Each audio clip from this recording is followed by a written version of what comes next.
హర హర ఈశ్వర శంభో శివ శంకర ఓం నమః శివాయ నీలకంధరా శిరసున గంగమ్మతో తనువున గౌరమ్మతో తరలిరా తనివి తీర ఈశ్వరా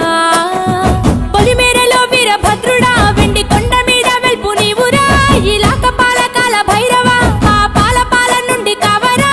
నీ అక్కలే కాచిమైన కుట్టని మూడు కల్ల రేడువురా రుద్రం భజే రుద్ర తేజం భజే విభూది భూషణ హర రౌద్రం భజే రౌద్ర రూపం భజే నటరాజ చంద్రశేఖర గంగనెత్తుకొని నేల గొంతు నింపు జంగమయ్య నీవురా ఆది అంతమంటూ లేని స్వామి ఆదిశక్తి తమమ్మ ధరించరా హర హర ఈశ్వర శంభో శివ శంకర